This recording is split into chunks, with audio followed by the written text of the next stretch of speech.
Today we're going to discuss the 4 stages of history from a very ethnocentric perspective, because it will turn into like Jewish history, but it's really not about that.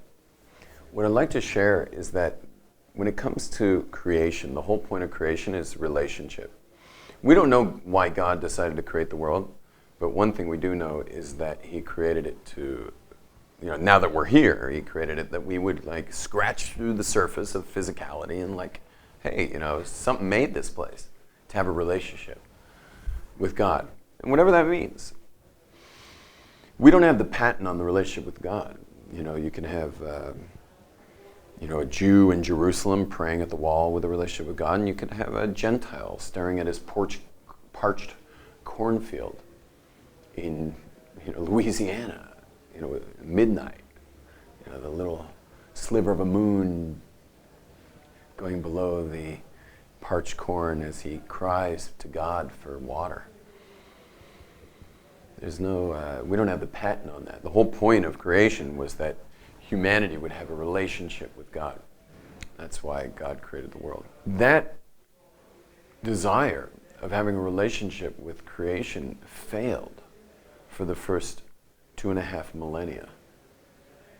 If you look in the Torah and you just read through it, you'll see that generation after generation it failed. I mean, it starts with Adam and Eve in the garden. Totally fails. The reason that God created the world was for a relationship. Why God needed a relationship, that's a whole other discussion we're not going to have. But now that we're here, it's to relate to God, to connect. And the big ingredient that empowers connection is free will. Because you can choose to connect or choose to disconnect. You don't have to connect. That's totally up to you. You can just connect to the music you're listening to. Or you can connect to the source of music, which is God.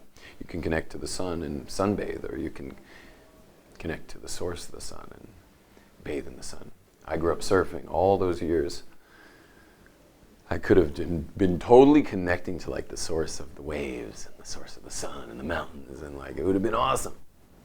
I didn't know better. I was raised, to not in that way, and so I just connected to the waves, which was cool, but could have been a lot cooler. Now when I surf, it's like amazing to connect with God while surfing. It's awesome. One of the highlights of my day is when I get to surf a few waves with Hashem. Yeah, that's amazing.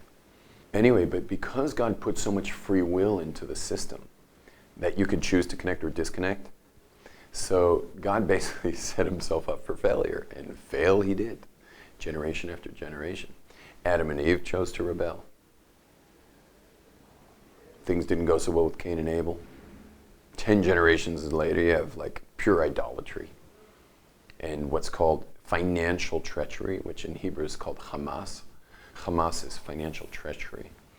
And people won't lend, people won't give, no such thing as tzedakah, no such thing as kindness. And so that breaks the whole thing. The whole video game of creation was, will you recognize God and connect to God and realize that the whole world is of God, and therefore whoever you're talking to is of God, and therefore you should be a giver.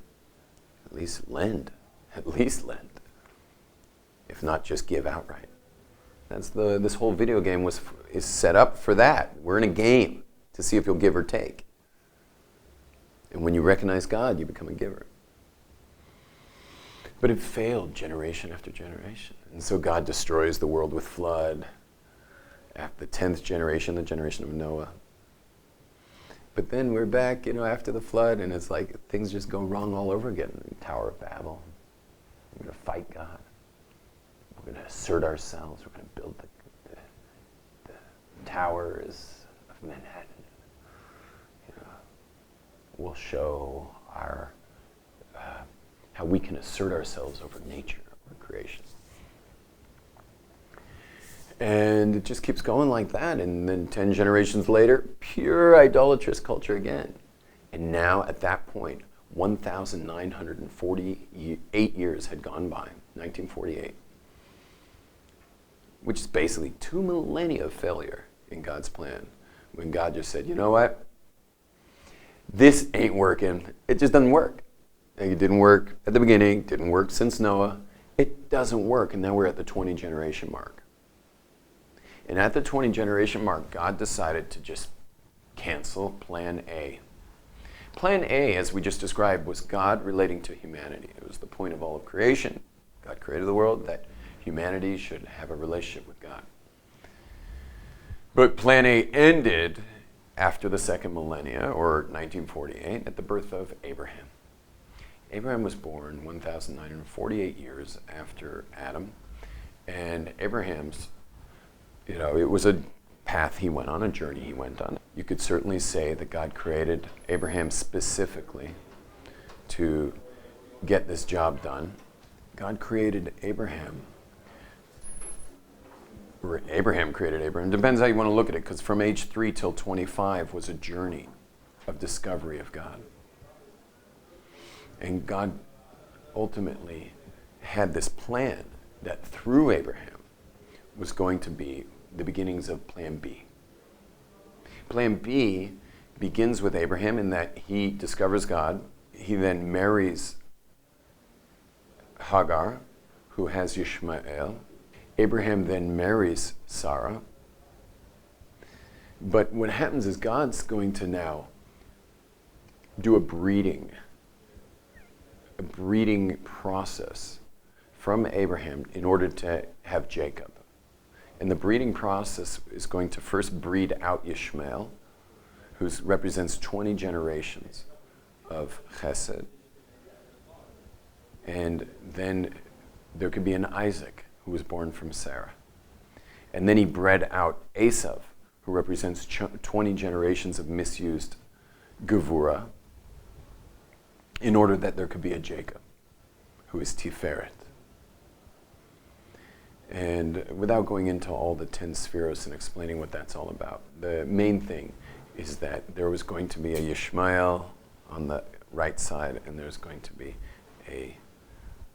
an Esav on the left side, but it's all in order that there should be a Jacob. And you see, we are not called B'nai Abraham, and we are not called B'nai Yitzchak.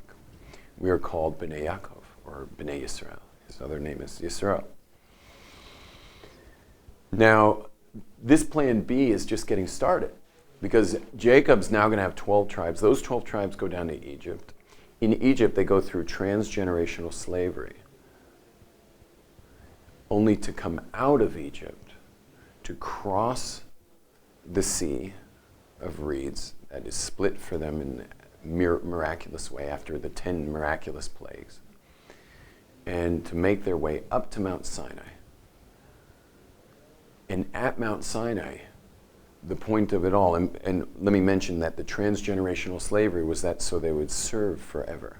Because this plan B, even though there's going to be a plan C and a plan D, but plan B, this choice of having a Jewish nation lead the world in being a pilot nation of what it is to connect to God, that's plan B. Plan B is that there's going to be this nation called the Jewish people that are going to lead the planet. Not leaders like taskmasters, leaders like example setters of what it is to be dedicated to God, what it is to just have that connection and to be committed to it forever. So that splitting of the sea and going up to Mount Sinai and the transgenerational slavery that happened beforehand was all part of a process to ultimately stamp the Jewish people all for all time. And at Mount Sinai, that's the ultimate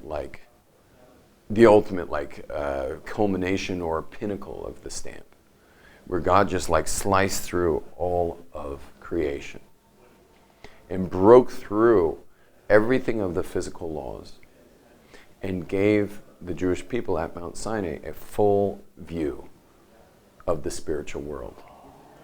A complete, direct, surround sound, THX, Omnimax, 3D, freak out experience of what God really is and what spirituality really is, meaning that this is all really an illusion made of waves and particles, and that there's a realm that's beyond this realm that's just purely able, where you're able to see through the actual, you can see the actual light that's coming through. And God showed that to the entire nation of Israel at Mount Sinai. The point of it was that God had seen that for now, this generation now was 2448. It was 2,448 years after Adam. So this is after, this is 2.5 millennia now of humanity thinking this world is all there is, that this physical world is, this is reality. And what God did was he showed everyone that there's actually a totally different reality that this world is coming from. This world is coming from a totally different place. That begins Plan B, but Plan B now moves its way all the way to Israel. 12 tribes, each tribe in their plot doing very specific relationship with God type of stuff. And Jerusalem being this orb of light. Jerusalem is this orb of light where God is, experienced.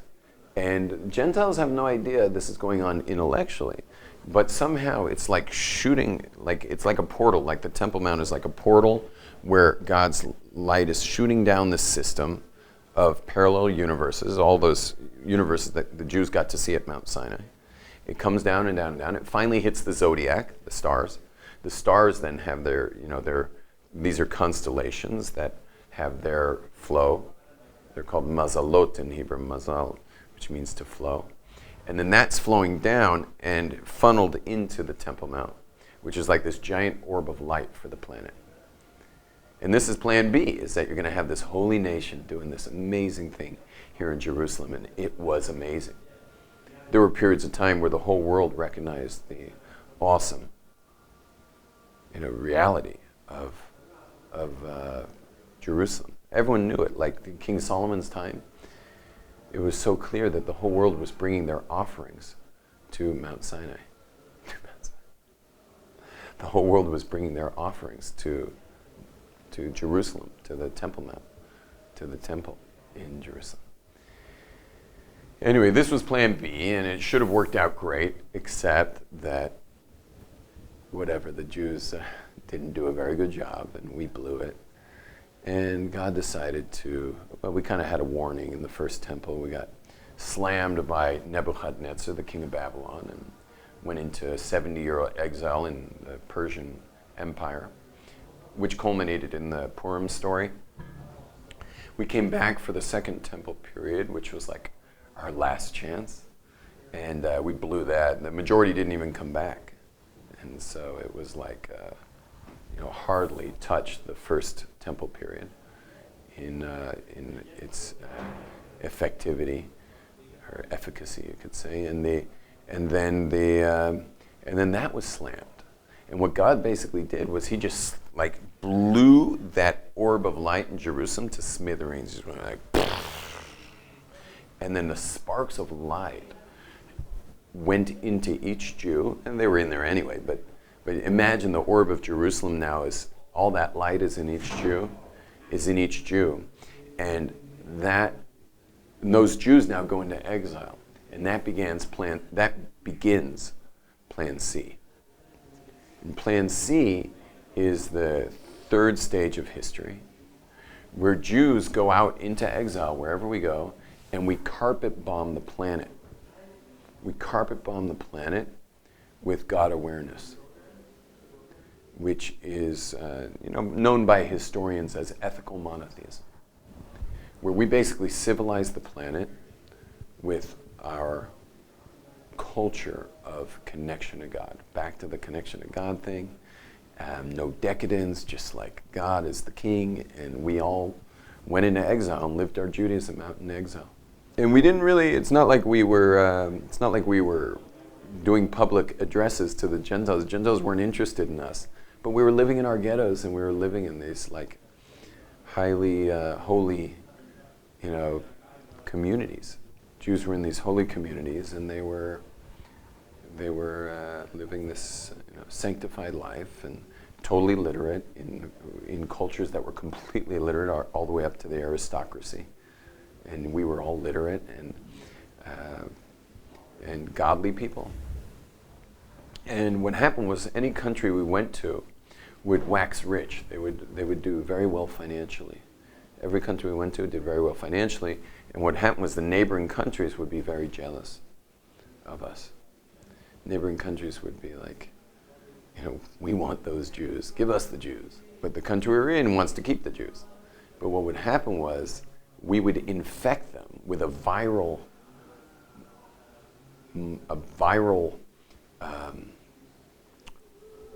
morality. There's such a thing as right and wrong. And we would hit them with this morality, with this right or wrong business. And they didn't even know it's hitting them. It'd just be like Boris would be like shaving his beard shaving his face in the mirror, his mirror that's like nailed into a tree outside his little hut, where his wife and kids sleep. And he'd be shaving and thinking of what a jerk he was for the things he did on his way home from work. And he'd be looking at himself in the mirror going like, did I just call myself a jerk?